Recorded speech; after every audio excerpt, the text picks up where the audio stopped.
여러분 명절 잘 지내셨나요? 이번 주 주일 지나면 또 남아있죠, 그렇죠? 여러분 행복한 명절 되시기 바랍니다. 오늘은 10월 달입니다. 주제를 이제 새롭게 바꿉니다. 10월의 주제는 열매를 잘 맺는 성도가 되자라는 주제입니다. 한 달 동안 우리 한번 열매를 한번 맺어보시고, 그리고 이제 영성이 있어야 됩니다. 영성은 나 자신이 좋은 나무라는 영성입니다. 우리가 열매를 맺으려면은 바로 영성이 있어야 됩니다. 그런데 여러분이 이제 이렇게 생각을 좀 세밀하게 보셔야 될 게 뭐냐면, 열매와 축복에 대한 차이를 좀 아셔야 됩니다. 많은 사람들이 열매는 열매고 축복은 축복이지라고 생각하지만은 조금 더 디테일하게 구분을 해야 됩니다. 성경에서는 열매에 대한 부분을 이렇게 성령의 열매, 이렇게 여러분 성령의 열매면 기억나는 게 있죠? 여러분 늘 듣던 말씀, 성령의 열매 9가지, 사랑과 희락과 화평과 오래 참음, 자비, 양성, 충성, 온유, 절제네. 근데 여러분 여기서 성령의 축복이라고 말하진 않았어요. 축복이라 하는 개념은 우리가 많이 집을 사거나 출세를 하거나 직장에 취직을 하거나 사업을 개업을 하거나 장사가 잘 되거나 이렇게 하는 게 이제 축복의 개념이죠. 여러분 이 축복을 받으셔야 됩니다. 저는 정말 우리 성도들이 잘 된다고 생각하지 가난하고 어렵고 힘들고 이런 거는 성경적으로 볼 때는 성경의 가치는 아닙니다. 생육하고 번성하고 정번이야. 이거 당연한 가치고요. 그런데 오늘 여러분이 중요한 것은 성경에는 축복과 열매를 구분하고 있다는 것을 아셔야 됩니다. 그래서 열매가 전제돼야만이 축복이 온다는 겁니다. 그래서 여러분 요한복음 15장에도 포도나무 비유가 있습니다. 나는 포도나무 너희는 가지니. 근데 8절에 보면은 너희가 열매를 많이 맺으면 내 제자가 되리라고 그랬습니다. 그리고 베드로후서 1장에도 6절 7절 보니까 너희가 신의 성품을 닮으라 그러면서 믿음의 덕을, 덕의 지식을, 지식의 절제를, 절제 인내를, 경건을, 형제 의를, 사랑을 공급하라 하면서 8절에는 너희가 이 열매를 맺어야 그랬죠. 근데 이거를 모르는 사람은 원시치 못하고 멀리 보지 못한다는 거예요. 그럼 그 열매라는 영역이 어떻게 속하는 것이죠? 거기다가 추상적인 단어죠. 믿음, 덕, 사랑, 지식, 절제, 경건이라는 거죠. 아까 갈라디아서 5장에도 성령의 열매는 사랑과 희락과 화평과 오래 참음, 자비, 양선, 충성, 온유, 절제라는 것이잖아요. 그렇죠? 여러분 이제 요한삼서 1장 1절에 우리 조용기 목사님이 늘 트레이드 마트처럼 주장하는 말씀, 내 영혼이 잘된 같이 범사가 잘되고 강건하라. 영혼이 잘되는 것은 어디에 속할까요? 영혼이 잘된다는 것은 먼저 열매에 속하고, 범사가 잘되고 강건한 것은 여러분이 축복에 속하는 겁니다. 마태복음 6장 3절이니까 너희는 먼저 그의 나라와 그 의를 구하라. 열매에 속하고, 그러면 이 모든 것을 더하리라.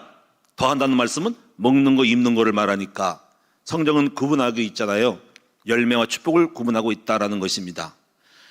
열매는 내적인 것이 되고, 그러면 축복은 외적인 것이 되겠고요. 열매는 먼저 선행적인 것이 되고 축복은 따라오는 것이 되지요. 그렇죠? 이 차이점을 여러분 잘 아는데, 문제가 뭐냐면 여러분들은 예수 믿고 무조건 축복만 받으려고 하는 거잖아요. 그렇죠? 나쁘지 않지만은 오늘 여러분 좀 더 세밀하게 보면은 먼저 여러분이 열매부터 맺어야 한다는 것입니다.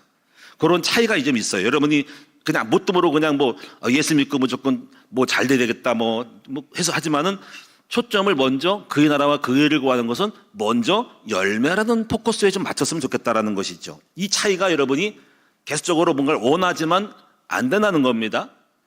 원하지만 안 되는 이유는 여러분이 방향을 못 잡고 있고, 아직까지 하나님이 원하시는 사람이 안 된 죄를 불구하고 이거를 포커스를 몰라가지고 자꾸 원하지만 안 되는 거죠.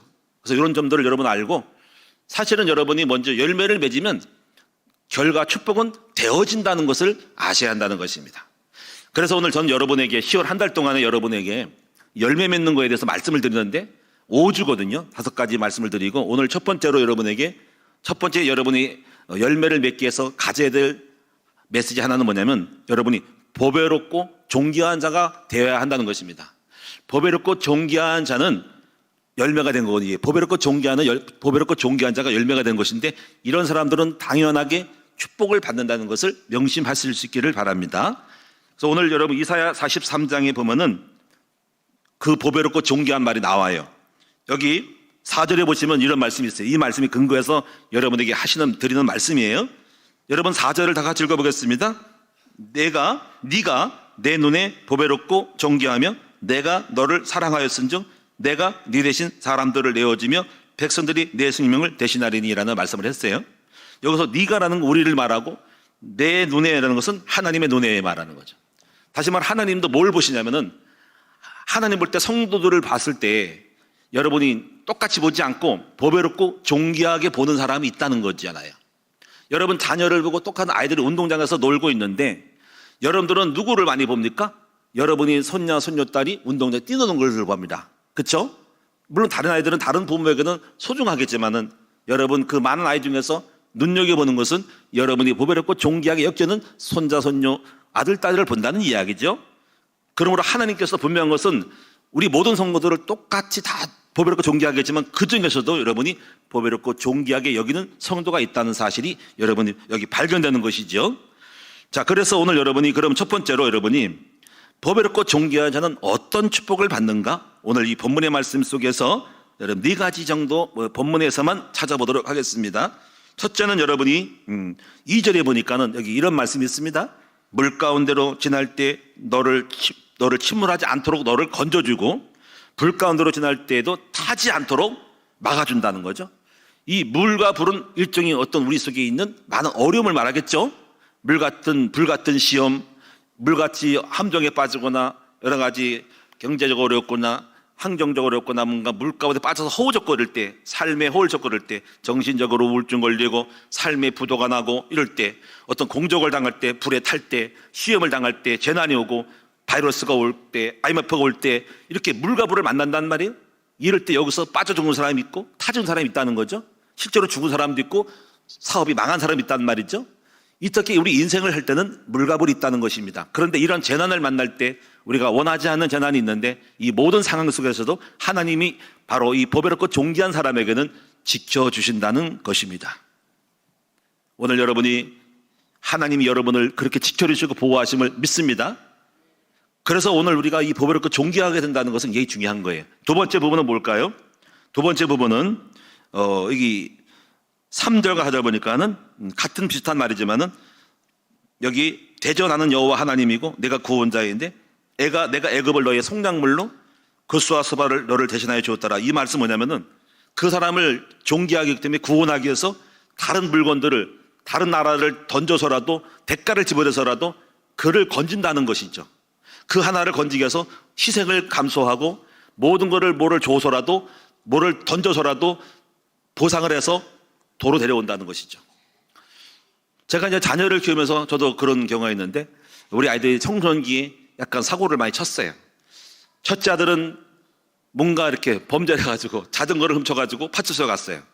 내가 쫓아가서 변호하고 막 그 경찰서로부터 보내가지고 각서 써가지고 건져왔어요. 둘째 아들은 또 중국 가가지고 또 이상하게 돼가지고 또 갔어요. 그래가지고 한 달 동안 깜깜무소식이었잖아요. 공항에서 17살 때 이렇게 검정고시 보고 이제 고등학교 패스해가지고 이제 시간이 많이 남으니까 중국 어학연수께다 보냈는데 한 달 방학 때 안 돌아옵니다. 안 돌아와가지고 웬일로 오냐가지고 공항 갔더니 소식이 없어요. 올 아이가. 연락했더니 어디 가 있대요. 어디 가 있을까요? 깜빵 가 있대요. 그래가지고 제가 그 추운 겨울날 11월 달에 말기에 방학했으니까 겨울철이잖아요. 그렇죠? 제가 홀리로 단독으로 가가지고 제가 중국어도 잘 못하잖아요. 중국 가본 적도 없는데 그전에 물론 여행은 갔다 왔지만 어학을 못해요. 근데 대사관 찾아가서 뭐 이렇게 변호사 만나고 뭐 해가지고 한 달 감옥을 찾아갔어요. 지금도 어디 도시인지 모르는데 찾아가가지고 거기에 아이가 있는 거를 발견했잖아요. 그래가지고 간신히 어떻게 해가지고 이제 한 달만 나왔는데 그때 아버지의 심정은 그 사랑하는 아들이 고난을 당하면 부모는 생명 걸고서라도 모든 걸 동원해서라도 변호사를 하든지 어떻게 총동원해서라도 열과 성의를 다해서 아기를 건진다는 것이죠. 오늘 여러분이 오늘 본문의 말씀에도 이렇게 보배롭고 존귀함을 이렇게 가진 아이들은 자녀들은 여러분들인데 하나님이 여러분을 위해서 모든 것을 위해서라도 여러분을 건지신다는 거죠. 그래서 오늘 여러분이 예수 그리스도를 이 땅에 보내신 것은 무엇이냐면 바로 여러분을 살리기 위해서 이 땅에 여러분들을 구원하기 위해서 예수님을 이 땅에 대가를 지불해서 십자가 죽게 함으로써 믿는 자마다 구원하시는 하나님의 사랑이 나타났으니 바로 그리스도 복음이라는 것입니다. 세 번째 부분 보시면은요, 5절에 보면은 두려워하지 말라. 내가 너와 함께하여 네 자손을 동쪽에서부터 오게 한다는 말이 있잖아요. 여러분, 자손이 온다는 것은 어떤 의미일까요? 자손은 사람이죠. 결과물이죠. 그렇죠? 여러분, 장가를 가고 아기를 가지면 후손이 나옵니다. 자손은 뭐냐면 이거는 뭐냐면 번성을 말합니다. 바로 육신적인 자손도 있겠지만은 삶의 결과물로 사업의 자손도 있는 거죠. 여러분, 사업을 잘 되면 혼자 하던 사업이 2명이 됩니다. 종업원이 생깁니다. 10명이 생깁니다. 100명이 생깁니다. 그렇죠? 아브라함이 혼자서 사업을 하고 몇 명까지 했는데 나중에 여러분 318명 가병이 생기잖아요. 이렇게 번성을 말하는 겁니다. 하나님은 보배롭고 존귀한 자에게 무엇을 줄지요? 여러분의 가문을 축복하시고 산업을 축복하시는 분이라는 겁니다. 이렇게 보배로운 자는 가만 내버려두지 않습니다. 잠언서 8장에 보니까는 사랑하는 자에게 복을 줘가지고 그 창고에 차고 넘치도록 하신다는 것이지요. 네 번째 부분 보면은 네 번째 부분 7절에서 보배롭고 존귀한 자의 축복이 나오는데 내 이름으로 불려지는 자라 그랬습니다. 여기서 보배롭고 존귀한 자는 내 이름으로 불려진다. 여호와 이름으로 불려진다는 거죠. 그 말은 그 사람 자체가 바로 존귀한 자라는 뜻입니다. 우리가 안디옥 교회에서 예수 믿는 사람들을 그리스도인이라는 것은 바로 그들이 바로 그리스도와 같은 사람이라는 것입니다. 솔로몬이 성전을 졌을 때 이렇게 말해요. 이 성전이 바로 내 이름이 머무는 곳이라는 거죠. 성전하면 주님이 계신 곳, 그 이름이잖아요. 그렇죠? 여러분, 그 이름이 졌다는 것은 굉장히 존귀함을 받는다는 겁니다. 바로 내 이름을 불러주는 바로 나와 똑같은 사람이라는 거죠. 이번에 우리 여호수아가 이제 군대 갔는데 어떤 목사님 만났는데 목사님이 너 이름이 여호수아네 그랬다는 거죠. 그래가지고 자기가 느낌이 너 교회 다니는구나. 그러니까 아마 아버지가 목사라고 얘기했지 몰라도 뭔가 내가 너를 기억하겠다 이런 식으로 말했대요. 그래서 뭔가 이렇게 그 아이가 이름에 따라서 그 아이가 가지고 있는 내용물이 있으니까 그렇게 보겠죠. 그리고 이 말은 내 이름을 부르는 것은 그만큼 너가 보통 사람이 아니고 중요한 사람으로 내가 너 자신이 하나님이 계신 사람으로 상징한다는 것입니다. 그만큼 하나님이 굉장히 존귀하게 여기고 가치 있게 보신다는 것입니다. 그래서 여기 보면은 7절에 보니까 내 이름으로 불러주는 모든 자가 내 영광을 위해 창조한 자를 오게 하라 그랬잖아요. 이 말은 말하면 하나님의 영광을 드러낼 자이기 때문에 그를 만드신다는 거예요. 창조한다는 거예요. 저는 교회를 다니면서 항상 이렇게 생각을 해요. 성공한 사람은 태어나는 것도 있겠지만 만드는 것이라는 말을 전 좋아합니다. 태어난다는 것은 그냥 운명적이잖아요. 뭐 태어나자마자 너는 앞으로 장가를 낼 사람으로 태어났다 이런 것보다는 저는 만들어진다는 걸 좋아합니다. 그래서 여러분, 예수님도 여러분들을 만들어 가시거든요. 오늘 하나님의 영광을 위해 살아간 사람들은 하나님을 여러분을 창조하셔요. 지금 여러분 연약한 사람이라도 여러분 마음의 꿈에 우리 하나님을 높이고자 하는 마음 갖고 있으면 하나님이 여러분을 만들어 간다. 지혜에 필요한 지혜를 주시고 없는 자는 있게 하시고 무식한 자는 유식하게 만들고 말을 못한 사람 말을 하게 만들어서 아무도 없는 홀로 단독인 사람들은 사람을 붙여서 팀을 만들어서 여러분 성공시키는 분. 그래서 하나님은 여러분들을 만드시는 자라는 창조자다 이거죠. 오늘 여러분 하나님께서 보배롭고 존귀하게 한 사람들은 그가 못난 사람이라도 혹시 여러분 나는 아무것도 배운 것도 없고 공부를 못하는 것들을 걱정하지 마세요. 우리 하나님의 영광을 위해 살아가려고 마음먹으면 하나님이 여러분을 만들어서라도 축복의 자리에 앉히시는 분이십니다. 요셉 같은 경우는 형들이 팔아가지고 별벌준 노예였지만은 그가 하나님에 대한 꿈을 가지고 나갔을 때 하나님 요셉을 만들어 주셨어요. 그래서 여러분 지혜를 줘가지고 가정생활 총무에서 승리했고 요셉에게 지혜를 줘가지고 꿈을 꾸게 하고 그리고 여러분 애굽의 그 전역에 기근 문제, 풍년 문제를 바로 앞에서 풀어가지고 그를 총리로 세우는 것을 있습니다. 여러분 이렇게 하나님 앞에 보배롭고 존귀함을 받는 사람은 꿈을 가진 사람들은 노예라도 하나님이 총리로 세워서 만들어 가시는 하나님을 믿으시고 여러분이 오늘 이 보배롭고 존귀한 자가 되시기를 주님의 이름으로 축원을 드립니다. 우리가 여러분 나라에서도 보훈처가 있습니다. 보훈처라는 것은 뭘까요? 국가보훈처는 뭐냐면 나라에서 공을 세운 사람들을 상을 주는 단체가 찾아내서 발굴한 사람들이 보훈처입니다. 나라가 천안함에서 용사들에 대해서 무시하면 안 되죠. 여러분 일제시대의 독립군들을 무시하면 안 되죠. 6.25 전쟁 때 애를 쓴 사람을 무시하면 안 됩니다. 보훈처는 그런 사람들을 잊어버리지 않고 공원 공대로 여러분 공과를 잘 찾아가지고 상을 주고 후손들에게 혜택을 주고 보상하는 것이 중요하다고 생각합니다.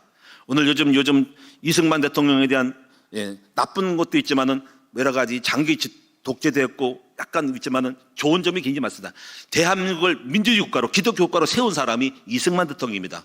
이거를 무시했다가는 대한민국은 정체성을 잃어버리는 것입니다. 요즘 그래서 이승만 뭐 여러 가지 많은 것들을 이제 만들어 가고 있는데 저는 좋게 생각을 하고 있습니다.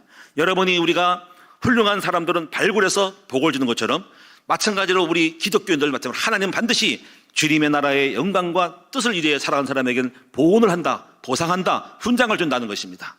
오늘 이 사실을 믿으시고 분명히 여러분 존귀한 자가 되시기를 주님의 이름으로 축원드립니다. 그러면 두 번째로 여러분이 어떻게 해야 보배롭고 존귀한 자가 될 수 있을까 하는 것입니다. 저는 오늘 여러분에게 네 가지를 말씀드리도록 하겠습니다. 첫째 무엇일까요? 여러분 안에 여러분의 보배가 들어와야 됩니다. 무슨 말이지? 그럼 여러분 보배가 누구일까요? 세상에서 가장 보배로운 분은 누굴까요? 예수 그리스도입니다. 근데 여러분 고린도후서 4장에 보니까 이렇게 말씀했어요.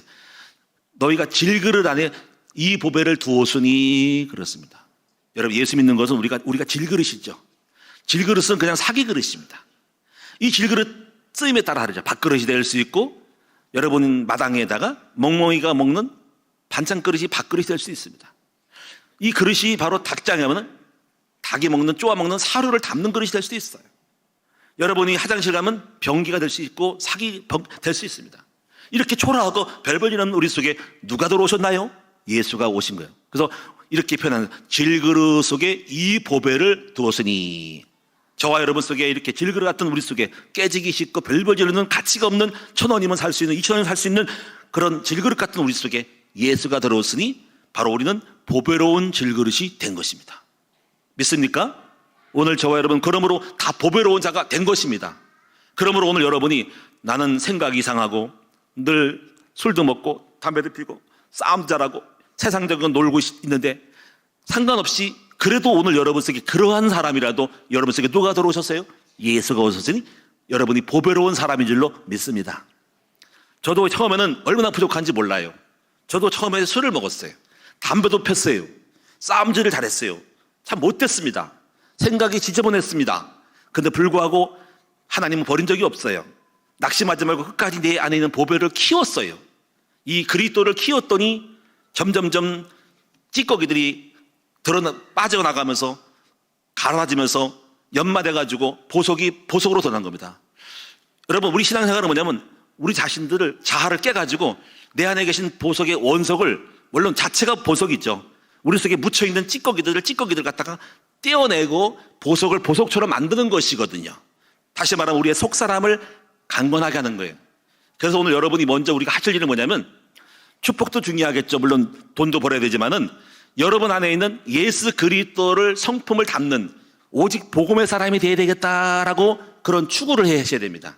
제가 우리 큰나무교회 목회 철학이 있습니다. 저는 목회 신앙생활 하면서 별 군데를 다 다녔어요. 저는 고향이 인천인데요. 인천하면 인천에 뭐 순복음도 안 있었지만은 뭐 귀신 쫓는 것도 많이 있었어요. 다 봤습니다. 서울도 가보고 다 가봤어요. 모든 그 교회를 다 가보면서 뭘 보냐면은요. 신비주의 하면 안 되겠다. 신비주의, 막 귀신 쫓는 거 허접하고 허무하고. 그리고 많은 교회가 싸워요. 은사와 이런 거, 뭐 은사, 뭐 예원. 그거 하면 안 됩니다. 물론 그거 다 성경이 있지만 그건 따라오는 부수적인 것이지 교회는 교회다운 것이 가장 중요한 건 예수 그리스도, 이 복음 중심으로 가야 됩니다. 가장 신앙생활의 가장 고수가 누구냐면 바로 예수 그리스도를 닮는 거예요. 여러분, 우리는 학부를 자랑하고 안 돼요. 목사님이 뭐 여기다가 박사학위를 따는데 저는 참 이상해요. 박사할 게 없어요. 뭐 우리가 외적으로 자랑하면 안 됩니다. 우리의 자랑은 오직 예수뿐인데 가장 중요한 것은 우리가 그리스도를 닮아야 됩니다. 목사를 자랑하면 안 되고 학부를 자랑하면 안 되고 좋은 거를 뭐 훌륭한 거를 내가 무슨 훌륭한 부흥사야 뭐 유명한 사람 이걸 자랑하면 안 되고 오직 우리가 잘하는 것은 그리스도가 나타나야 한다는 거죠. 그러다가 뭡니까? 자기를 철저히 죽이는 거예요. 혈기를 죽이고 자아를 깨고 여러분 오직 예수만 나타나도록. 그래서 여러분 저 자랑하지 말라잖아요. 또 온유하고 점선하고 부드러움이 있어야 된다는 거죠. 자꾸 내려놓고 자기 프로그램 율법을 다 벗어버리고 우리 그리스도만 나타나는 교회가 되기를 원하는 거죠. 그렇게 되려고 애를 썼는데요. 물론 여러분 가운데 아직 안 된 사람 있지만은 적어도 제 목회는 우리 큰나무교회는 복음의 사람이 많았으면 좋겠다는 거죠. 그러면 여러분이 이것이 최고예요. 영의 세계에서는요, 누가 고수냐면요, 그리스도를, 기독교 세계, 적어도 기독교는요, 그리스도를 닮는 것이 영의 고수예요. 세상 사람들은 겉모습 보잖아요. 목사님 훌륭하고 멋지고 키도 크고 잘생기고 무슨 학벌 좋고 무슨 뭐 외국 대학을 나오고. 그건 기독교는 그건 아닙니다. 그건 가짜만 보는 겁니다. 진짜는요, 여러분 그걸 보는 게 아니라 예수 그리스도가 얼마큼 그 사람 속에 성취됐는가를 보는 것이죠. 저는 그래서 이런 쪽으로 가는 거죠. 사람들은 몰라줘도 하나님을 알고, 그리고 영적인 사람들은 그걸 알아요. 영적인 사람들은 목사님이 뭐가 있는가를 압니다. 우리는 여러분이 우리를 자랑하지 말고 나타내면 안 되고 예수만 나타내야 된다는 거죠. 그것이 바로 하나님 모실 때, 적어도 사람들은 무시할 수 있지만 하나님 볼 때 그 큰 나무 교회가 또 여러분이 가장 보배롭고 존귀한 것이죠. 세상에 존귀한 것은 예수밖에 없어요. 오늘 저와 여러분이 예수 그리스도를 나타내는 영의 사람이 됐으면 좋겠습니다. 그리고 결혼할 때도 마찬가지고, 여러분이 사람을, 남자를 볼 때 외모로 보지 말고 여자를 볼 때 외모로 보고 멋진 걸 보지 말고 학벌을 보지 마세요. 그 사람 속에 그리스도가 있는가 없는가가 저는 제 생각에는 가장 아름다운 것이라고 생각을 합니다. 제가 초창기에 결혼할 때도 많은 사람들 나름대로 많이 봤어요. 외모적으로 볼 때 뭐 미스 코리아 같은 사람도 많이 봤습니다. 근데 그것이 중요한 게 아니고, 저는 뭘 봐냐면 그 자매님 속에 하나님의 형상이 있고 하나님을 사랑하는 게 있고 영의 사람이 있는가 딱 하나 봤습니다. 기도 잘하는 사람만 봤어요. 그래서 기도하는 사람 딱, 그러니까 기도하는 사람이 딱 우리 사모였는데 참 좋았죠. 여러분이 뭐냐면, 이게 남자를 볼 때도 영의 사람을 구해야 된다는 거죠. 물론 여러분이 목사님 영도 좋지만 육도 돈도 많고 잘생기면 뭐 좋겠죠. 금상첨화라고 하죠. 뭐 그러면 할 수 없지만 그래도 뭔가 선택한다면 영이 있어야 된다는 거죠. 하여튼 여러분이, 제가 오늘 여러분에게 말씀드린 것은 보배롭고 존귀하는 여러분 속에 보배이신 예수가 들어오고, 이거 영접할 때 들어오시죠. 여러분이 계속 그리스도의 아름다운 영성이 회복된 사람이 보배롭고 존귀한 자라는 것입니다. 여러분 적어도 그리스도가 보배이면 그리스도를 계속 나타내야 된다는 거죠.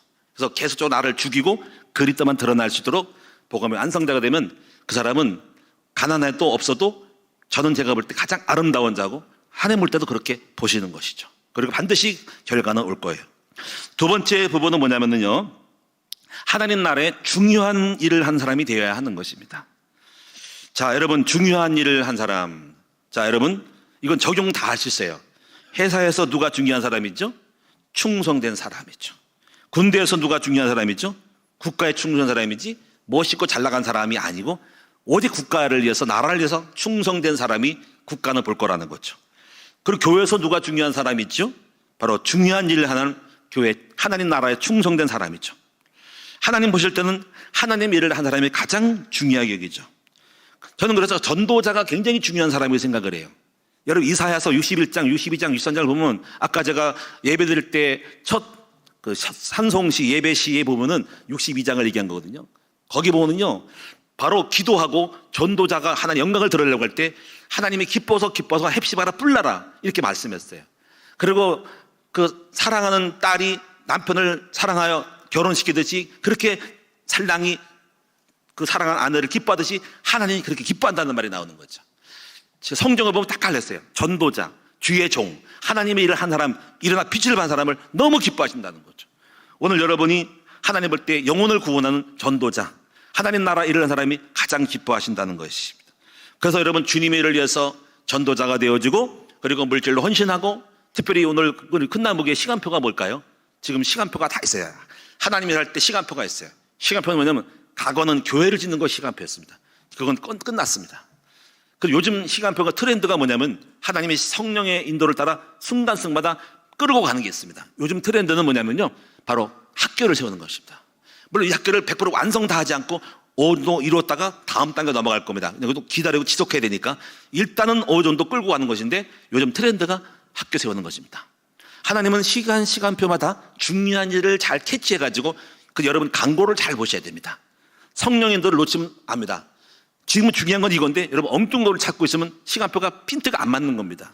회사에서 이걸 끌고 나가면 거기에 몰두하고 거기에 맞춰야 가야 되는데, 엉뚱하면은 중요한 다 중요하더라도 안 맞는 겁니다. 그래서 광고를 잘 보시면서 여러분 지금 무엇이 중요한지, 하나님 지금 큰 나무에서 무엇을 이루어가는지에 대한 이 중요한 시간표 속에서 여러분이 쓰임받는 여러분 되셔야 한다는 것입니다. 세 번째 부분 뭐냐면 어떤 사람이 존귀한 자일까요? 제가 볼 때는요, 하나님을 가까이 하고 가까이 하면서 감동을 주는 사람이, 기쁘게 한 사람이 바로 존귀한 사람입니다. 예를 들어 저는요, 요즘 우리랑 가까운 사람이 누구냐면요, 손자가 늘 가까이 해요. 우리가 친척도 있잖아요. 저도 친척이 있습니다. 저 형제가 있는데 멀리 있어요. 가평도 있고 멀리 있으면 연락을 안 하고 가끔 전화하고 잘 있었냐? 누님 잘 있었어요? 그러니까 먼 친척이야. 제가 그랬어요. 늘 사모한테, 여보, 당신도 옛날에 친척 있지만 요즘은 장모님 돌아가서 별로 안 가지만은 친척을 막 생기더라고요. 여보, 친척도 중요하지만 정말 소중한 사람은 성도님이야. 당신 친척에 뭘 줄 바에 당신에서 기도하고 교회 헌금하고 헌신한 사람들에게 뭘 주는 게 낫지, 아무 관계없이 혈육이 있다가 주는 게 아니에요. 그렇지만은 어쩌거나 여러분 지금 그렇지 않지만은 제가 그대로 말을 한 적이 있습니다. 여러분 가장 중요한 사람은 뭐냐면 항상 가까이 있는 사람, 가까이서 봉사하고 애쓰는 사람이 소중한 사람이고, 또 그런 사람들이 뭔가를 할 때 이것이 바로 존귀하게 여기는 것입니다.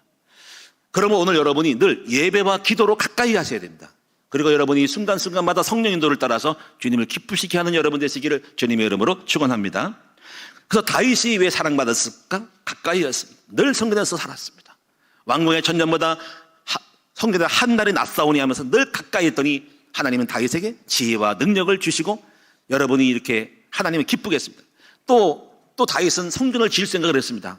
이게 가까이 하면서 하나님 기뻐하는 기특한 생각하니까, 아유 다윗아, 너는 피 흘려서 못 져. 근데 내가 너를 복 줄게. 어쩜 그렇게 기특한 생각하니 하고 바로 하나님 마음을 기쁘게 했더니 하나님 다윗에게 보너스로 왕창 주십니다. 그래서 솔로몬까지 복 주고 다윗의 왕권을 계속 이어주시는 것이죠. 여러분, 네 번째로는요, 보배롭고 존귀한 사람은 모든 사람으로 하여금 하나님을 경외케 한 사람이 보배롭고 존귀한 사람입니다. 빌립보 2장 8절에 11절에 보면 이런 말씀입니다. 바로 예수님께서 이 땅에 내려오셔서 바로 모든 무릎을 자신의 이름 앞에 무릎 앞에 꿇게 하고 하나님께 영광 돌린다는 말씀이 있어요. 그런데 하나님이 어떻게 하시냐면 모든 이름에 뛰어난 이름을 주사 하늘 위에 바로 땅 위에 땅 아래는 모든 자들로 이름으로 예수를 높인다고 했습니다. 모든 이름에 뛰어난 이름을 주사 모든 사람이 그 예수를 주라시나요? 우리 아버지께 영광 돌린다는 말씀이 있어요. 여러분, 저는 제가 여기 끝나무교회를 개척하면서 목회를, 개척교회를 7번을 했어요. 뭐 안 다닌 데가 없어요. 진천, 군포, 안양, 일산, 많이 경력이 많아요. 그런데 전부 다가 좀 될랑말랑 하다가 지지분하게 안 됐어요. 다시 말하면 내가 여러분 자동차를 아니면 구르마를 끌고 내가 끌고 가니까 신겨웠습니다. 풀리질 않았습니다. 그런데 오늘날 왜 안 풀릴까 할 때 전부 자기 동기였어요. 나를 위해 목회했어요. 근데 낭패와 실망을 당한 것 때 결국은 진을 다 뺐습니다. 그리고 1년 동안 수원에 들어가서 아무것도 더 이상 기력이 없어가지고 더 이상 일어날 힘이 없어가지고 이제 체면을 하고 모르겠다 하고서는 포기하고 1년 동안 하는데, 그 순간에도 저는 역사해가지고 또 일을 안 나고 1년 동안 기도와 말씀에만 전문했어요. 1년 동안 말씀과 기도에 하루 3번씩 예배드리고 성경 읽고 했는데 오늘날 딱 주님이 주시는 말씀이 이거였어요. 빌립보 2장 9절 11절입니다. 모든 무릎을 예수 이름 앞에 꿇게 하고 하나님께 영광 돌리게 하라는 이 말씀이 내 마음에 오면서 내 중심 사상이 바뀌었습니다. 이거는 여러분 군포역에서 제가, 금정역에서 제가 가만히 서 있다가 성령이 인침 받았습니다. 그 마음을, 이 마음을 가지고, 뜨거운 마음을 가지고 다시 세를 얻어서 집을 임대를 내놓고 그 보증금 가지고 시화해 왔습니다. 이상한 것은 전혀 과거랑 현재랑 그 이후에 달라졌습니다. 과거는 하려고 해도 안 되는데 여기에 그 중심 가지고 나갔더니 이상하게 되어지는 걸 느꼈습니다. 하나님이 함께 와서 막 사람을 갖다 붙이고 순식간에 10년, 20년이 나가지고 여기까지 왔어요. 지하실에 여기까지 왔습니다. 시간이 굉장히 짧게 왔습니다. 옹호도 그 수산 세월을 갔는데 여기까지 딱 앉아 있는 거죠. 제가 느끼는 한 가지 이겁니다. 많은 분들이 목사님 어떻게 해서 목사님 또 나름대로 교회가 봉됐습니까? 할 때 방법이 있습니까? 제자를 잘했습니까? 아닙니다. 여호와를 경외하면 됩니다. 그 말을 못 알아들어요. 아는 얘기입니다. 그래요. 이거 중심입니다. 그래서 하나님 누굴 찾을까요? 하나님은 사랑하는 자, 정말 주의 뜻을 이루려고 하는 사람입니다. 그때 하나님은 그 사람에게 은사와 능력과 기름 부음을 준다는 것이죠. 저는 그래서 지금도 말씀드리고 싶은 뭐냐면 여호와를 경외하라. 근데 경외함에 대해 깨달았어요.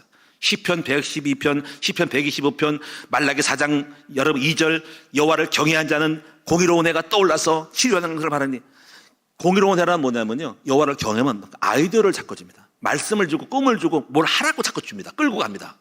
빌립보의 형상을 마음에 소원을 두고 행하신다는 거죠. 오늘 여러분이 제가 드리신 말씀은 여러분 보배롭고 존귀하냐는 주님 여러분 다 보십니다. 무엇을 위해 사는지를 보실 겁니다. 나를 사랑하느냐, 나를 위해 사느냐, 정말 너희들이 목적과 비전이 너희 인생의 목적이 무엇인가를 다 보시면서 거기에 따라 여러분의 축복을 보류하기도 하고 발견되기도 합니다. 여러분 하나님께 발견된 여러분 되시기를 주님의 이름으로 축원드립니다. 여기 있구나, 내 종이 여기 있구나, 나의 영광을 드러낼 자가 여기 있구나, 내 뜻을 이룰 자가 여기 있구나, 이렇게 발견되는 교회, 발견되는 목사, 발견되는 여러분 성도가 되시기 바랍니다. 우리 젊은 청년들도 주님께 여호와께 발견되십시오. 이때 하나님은 여러분에게 무한한 은사와 능력을 주고 여러분 삶을 형통하도록 만들어 줄 것입니다. 결론적으로 말씀을 드리겠습니다. 여러분 보배롭고 존귀한 자가 되면 하나님은 우리 앞에 열림문을 둔다. 계시록 3장 8절 보니까 이런 말씀이 있습니다. 빌라델비아 교회에 대한 이야기입니다. 여기 보면 너는 작은 능력을 가지고도 또 나에게 충성되게 했으니까 너에게 열림문을 둔다는 겁니다. 참 제가 가만히 보면은 축복은 열림문을 둬야 돼요. 열림문. 여러분 우리가 열려고 하면 힘들잖아요. 문을 열려면은 축복도 열어야 돼. 뭐 열어줘. 안 되네. 열어달라고 애쓰고 노력하는 게 아니라 주님이 이미 열어놔버립니다. 이 말은 뭐냐면 바로 열려가지고 그냥 기도하고 믿고 나가면 되는 거예요. 그냥 다 그냥 열려 있습니다. 이게 차이가 있습니다. 이상하게 그냥 기도한 대로 열려요. 그냥 구하면 그냥 바로 줘버립니다. 찾으면 찾아집니다. 이게 열리문이에요. 근데 어떤 사람은 보배롭고 좋은 게 이게 안 된 사람들은 문이 닫혀가지고 문을 열려고 애를 쓰고 애써도 극복이 안 되는 거죠. 이 차이라고요. 여러분 신앙생활을 하나님은 살아계시고요. 분명히 다릅니다. 오늘 여러분 삶 속에 여러분 앞에 열림문을 두시는 여러분 되시기 바랍니다. 그래서 여러분이 먼저 보배롭고 존귀한 자가 되시기를 축원합니다. 마지막 제가 예화 하나 드리고 말씀을 마치겠습니다. 대구의 근처에 있는 어느 지상교회라고 했는데 시골교회예요. 이 목사님이 그 교회를 이끌어가는 평신도 집사님이 있습니다. 5명의 집사들이 아빠와 엄마가 있었는데 이들이 헌금을 해가지고 11조를 하고 헌금해가지고 교회가 이끌어가야죠. 근데 어느 날 이분들이 어떤 생각인지 모르게 대구에 있는 도시로 이사를 갔습니다. 교회를 옮기게 된 거죠. 그랬더니 난리가 나는 겁니다. 이 5명 때문에 교회가 시골교회 끌고 왔는데 난리가 난 겁니다. 그래가지고 이 목사님이 시골교회 목사님이 그분들이 간 대구에 있는 교회로 찾아갔어요. 아는 분 것 같아요. 같은 뭐 노회나 있겠죠. 목사님 접니다 했더니 그래 왜 왔나 했더니 큰일 났습니다. 왜 큰일 났냐? 우리 교회 지금 5명의 집사님이 헌금도 많이 하고 끌고 가는 목사님이 집사님 다 갔습니다. 목사님 교회로 갔습니다. 그래? 그랬어? 그들이었구나. 근데 딱 가만히 보니까 목사님 한 얘기가 큰일 나긴 큰일 났네. 근데 진짜 큰일 난 당신이 큰일 났네. 이렇게 말했습니다. 우리 목사님은 사람을 의지했네. 언젠가 사람은 떠나가게 되고 죽을 수 있는 건데 왜 하나님을 의지하지 않고 사람을 의지하나? 목회는 사람을 의지하는 게 하나님 의지하는 거야. 내가 볼 때 목사님이 큰일 났어. 사람 의지하는 목회하면 안 돼. 했더니 이 목사님이 알아들었어요. 그렇군요. 제가 사람 의지했구나. 이게 아닌데 왜 하나님 의지하지 않고 사람 보고 추한 모습 보였을까? 쫓아가서 왜 교회 돌려달라고. 그래서 깨닫고 나서 목사님 제가 죄송합니다. 제가 실수했습니다 하고 교회 가서 열심히 기도하고 믿음을 했더니 그 5명보다 더 많은 사람 보여가지고 교회가 부흥되다는 것이죠. 여러분 우리는 축복을 바라지만 중요한 게 무엇입니까? 여러분 안에 있는 바로 믿음이 중요하다는 거죠. 이것이 바로 뭡니까? 보배롭고 존귀한 하나님의 사람이 되어야 한다는 것입니다. 여러분 복 받기를 원하시죠? 여러분 복 받으시고 축복 받으시기를 축원합니다. 그러나 이 축복보다 먼저 중요한 것이 뭐예요? 열매를 먼저 맺어야 한다. 그 열매는 믿음, 소망, 사랑일 수 있고 또 지혜, 절제, 경건일 수 있고 형제를 사랑하는 것이 있고 먼저 그 나라와 그 일을 구하는 것이 있고 전도자가 되는 것입니다. 여러분 전도 살아가지고 전도 많이 한다고 생각하지 마시고 전도자라고 폰만 잡으세요. 여호와를 경외한다고 너무 무섭게 생각하지만 경외하는 척만 하세요.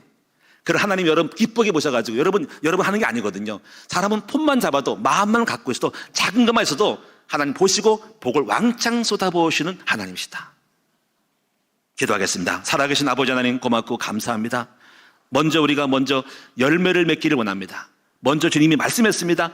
너희는 먼저 그 나라와 그 일을 구하라고 말씀했습니다. 하나님 아버지 우리가 먼저 축복을 받으려고 하지만은 우리는 방향을 잘 잡게 해주세요. 먼저 예수의 사람, 전도자가 되게 해주세요. 먼저 하나님이 좋은 나무가 되게 해주세요. 그러면 하나님이 우리에게 더하여 주시는 축복을 우리 모든 성도가 다 누리게 하시되, 이것을 축복이라고 합니다. 축복을 받기 전에 열매부터 맺게 하여 주옵소서. 나를 돌아보게 해주세요. 열매를 구하는 사람이 이제 축복 관설이 착각하지 말지 하시고, 결과부터 구하지 말고 먼저 열매부터 구하는 우리 모두가 되게 하옵소서. 반향을 맞추게 하여 주옵소서. 하나님이 기다리고 있습니다. 먼저 너는 하나님의 사람이 되라. 먼저 예수의 사람이 되라. 종교로운 사람이 되라. 주님 나라의 중요한 사람이 되라. 그럼 내가 너와 함께 하겠다. 너를 도와줄 것이다. 너를 물 가운데 빠져 죽지 않도록 만들어 줄 것이다. 오늘 이 축복 속에 들어가고 종교인 되지 말고 복음의 사람이 먼저 되게 하옵소서. 예수님의 이름으로 기도하옵나이다. 아멘. 찬송하겠습니다.